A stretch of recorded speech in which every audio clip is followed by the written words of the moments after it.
ভিডিওটি junior homeopathic চিকিৎসক বন্ধুদের দেখানোর জন্য এবং শেখানোর জন্য। This video once again for teaching the junior homeopaths and the homeopaths who want to belong the classical homeopaths and are my followers. See, this gentleman is about 54 years. This gentleman is about 54 years, has been suffering from vocal cord nodule.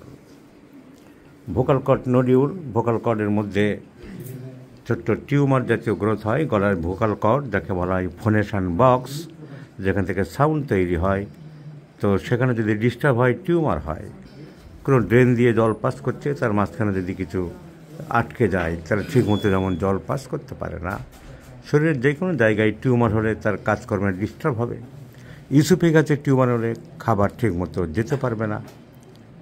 So vocal কর্ডের মধ্যে tumour হলে সেই ছোট্ট টিউমারগুলো ছোট হয় বলে, ছোট বলে এর নাম নডিউল। বড় হলে বলা হয় টিউমার, ছোটকে বলা হয় nodule. So vocal cord nodule, the primary symptom is hoarseness. ওই বাক্সের কাজ তো ভয়েস তৈরি করা, ভয়েস প্রোডাকশন করা।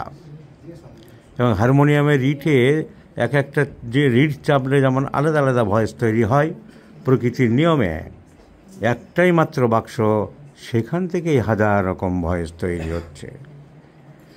সো হোর্সনেস ডিউ টু অনেক কারণে হতে পারে। মেন স্বরভঙ্গ, ঠান্ডা লেগে হতে পারে, টেম্পোরারি, গলায় ক্যান্সার হয়ে এই গ্রোথ যখন ক্যান্সার হয় তখন হতে পারে। কিন্তু normally these are non cancerous, these are benign growth. একে বলা হয় ল্যারিংজিয়াল নডিউল। গান যারা গায়, যারা খুব ভয়েস ইউজ করে, তাদের অনেক সময় হয় বলে প্র্যাকটিস অফ মেডিসিনে একে বলা হয়েছে সিঙ্গার্স নডিউল। সিঙ্গার্স নডিউলও বলা হয়। তো অ্যালোপ্যাথিতে তো কোনো চিকিৎসা নেই, অপারেশান। আর এনার এমন জায়গায় হয়েছে, এনার একবারে অপারেশান করে ওখানে ট্র্যাকিওস্টমি, ট্র্যাকিয়া কেটে দিয়ে ওখান থেকে পাইপ ঢুকিয়ে শ্বাস প্রশ্বাস নেবে, এরকম একটা সিস্টেম মেডিকেল কলেজে করতে চাইল, all India institute of medical science. কী সেই জিনিসটা? একটা ছবি দেখাচ্ছি আমি, এরকম ছবি। ট্র্যাকিওস্টমি, গলার এখানে কেটে এরকম যন্ত্র দেবে, যন্ত্রটা এরকম ঝুরবে পাইপ, সেখান থেকে ডাইরেক্ট যাবে। এর উপর থেকে নাকের পোর্শনে আর কোনো কাজ থাকবে না, নাকের পোর্শনে আর কোনো কাজ থাকবে না। এরা দেখিয়েছিলেন ভদ্রলোক, all India institute of medical science branch Kalyani, যার হেড অফিস দিল্লি। এখানে ভুবনেশ্বরে হয়েছে একটা, পশ্চিমবঙ্গের কল্যাণীতে। তো ওনারা পরিষ্কার বলে দিলেন যে আমাদের কোনো চিকিৎসা নেই, তোমাকে ট্র্যাকিওস্টমি করতে হবে, গলা কেটে এরকম পাইপ ঝুলিয়ে দেবো, সেইখান থেকে তুমি হাওয়া নেবে।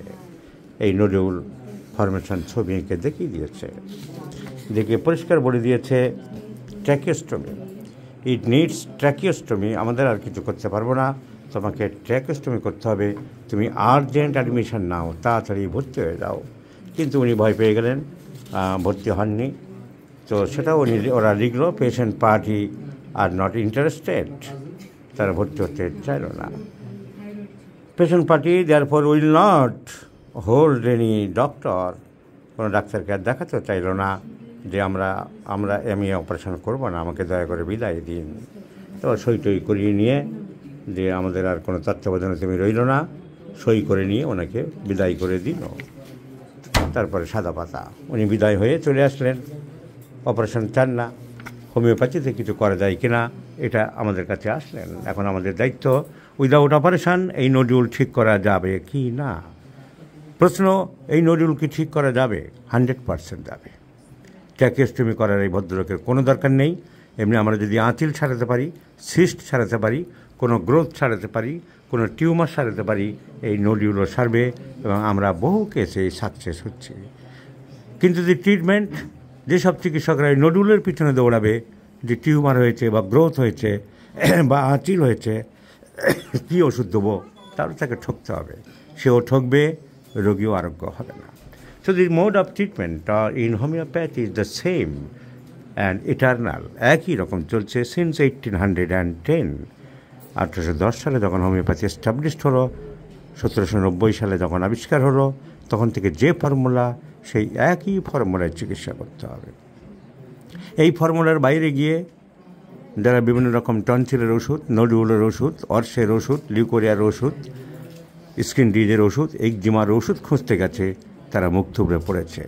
আর এই ফর্মুলা চালু করতে গিয়ে আমেরিকায় হোমিওপ্যাথি ধ্বংস হয়েছে, জার্মানিতে ধ্বংস হয়েছে, ইংল্যান্ডে ধ্বংস হয়েছে। এই ফর্মুলায় এখনও ভারতবর্ষে, উপমহাদেশে আমরা যারা কিছু মানুষ চালিয়ে যাচ্ছি, আমাদের পূর্বপুরুষদের দেখে, আগের অ্যানসেস্টারদের দেখে আমরা এখনও ধরে রাখতে পেরেছি, বজায় আছে। কিন্তু একটা শ্রেণীর গ্রুপ, একটা শ্রেণী বা গ্রুপ এই হোমিওপ্যাথিকে নষ্ট করতে চাইছে। তারা এই নডুল ধরে চিকিৎসা করতে চাইবে, রোগীর কিছুই হবে না, মাঝখান থেকে ক্ষতিগ্রস্ত হবে, হোমিওপ্যাথির বদনাম হবে। সেই গ্রুপ থেকে বাঁচানোর জন্য, সেই গ্রুপ থেকে সরে আসার জন্যই আমি গ্রুপ খুলেছি, the classical mode of homeopathic treatment, যে ট্রিটমেন্টে রোগ সারে। এখন আসছি এই ভদ্রলোকের কী ওষুধ দেবো। তাহলে হোর্সনেস আমাদের মেন সিমটম। হোর্সনেসের কারণটা কি? Due to nodular growth. Nodular growth একটা হয়েছে। So growth means in homoeopathy, according to miasmatic theory, are psychotic manifestations. So the patient is psychotic. Once again, it has been confirmed that the patient has taken COVID-19 vaccine. 2 doses of vaccine he taken. Every vaccine has its side effects. So we may consider that this nodule formation may be any side effects of vaccine.